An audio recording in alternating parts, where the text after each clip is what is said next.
Hai, jumpa lagi dengan aku Caca dalam edukasi saham. Kali ini aku akan sharing bagaimana cara paling mudah untuk menarik garis trendline ya. Selama ini mungkin kita mengenal menarik garis trendline jadi yang satu ini ya, cuma satu garis saja.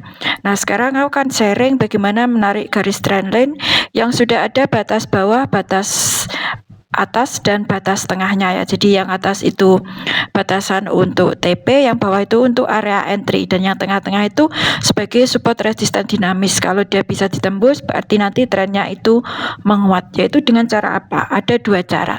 Satu dengan parallel channel ya, hasilnya sama. Yang satu dengan regression trend.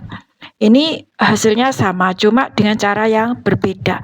Kalau kamu pakai parallel channel, itu harus gambar secara manual. Jadi bisa jadi gambar itu kurang objektif ya. Jadi mungkin kurang rapi atau kurang pas penarikan garisnya. Tapi kalau kamu pakai regression trend, itu nanti sudah secara otomatis digariskan oleh tool ini. Jadi sekarang kita praktekkan saja. Jadi sekarang kita pakai contoh saham VKTR. Nah, VKTR ini kalau kita lihat secara landscape ya. Jadi ini saya pakai landscape, bukan yang seperti biasa yang portrait ya. Jadi ini kita bisa melihat gambar chart itu lebih luas, range-nya itu lebih panjang. Jadi ini chart hampir sekitar hampir setahunan ya. Jadi kita lihat di saham VKTR ini trennya terlihat jelas ya. Ini uptrend, ini turun, naik, turun, naik. Nah, kalau yang seperti ini artinya ini sideways. Terus ini turun, jebol support ini artinya dia downtrend. Terus dia naik kan, naik, turun sebentar, naik lagi. Nah, ini artinya dia mulai kenaikan ya, tapi dia belum breakout di resisten yang ini. Jadi sekarang kita coba tarik garis trendline-nya dengan ini regression trend. Oke. Jadi kita bisa tarik dari awal dia mantul di sini. Ini diklik, terus tarik sampai di candle terakhir.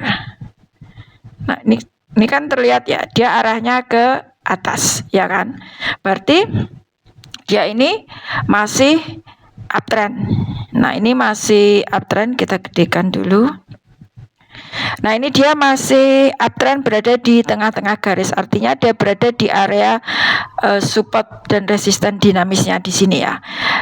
Nah, kalau nanti dia bisa tetap lanjut, yang artinya dia tembus di high-nya yang kemarin, artinya dia akan lanjut trennya ya minimal sampai ke sini, ke area ini ya.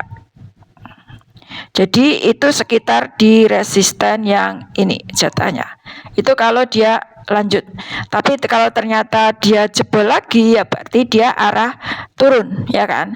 Nah, nanti kalau dia sudah melewati itu berarti nanti prediksi kita dia akan ke resisten ini kan. Nih, berarti kan udah lewat garis ya kan. Ini sebentar. Nah, ini kan berarti dia nanti sudah lewat garis. Karena nanti kalau ini kita tarik kan dia akan ke sini kan. Nih.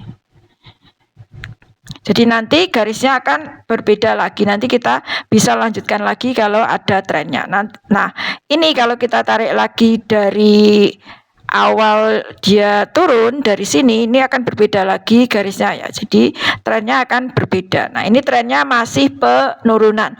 Kalau kita tarik dari tren ini ya. Jadi kita tahu dari area mana kita tarik trennya itu akan berbeda hasilnya. Kalau kita tarik dari resisten yang ini, itu tren ini masih penurunan, ya kan? Penurunan menuju untuk ke atas, ke arah ini resisten yang ini, ya. Ini ke sini, tapi karena ini di sini kalian bisa lihat ya, ini sudah melewati batas dari ini kan. Ini artinya dia bisa jadi turun dulu baru nanti dia naik.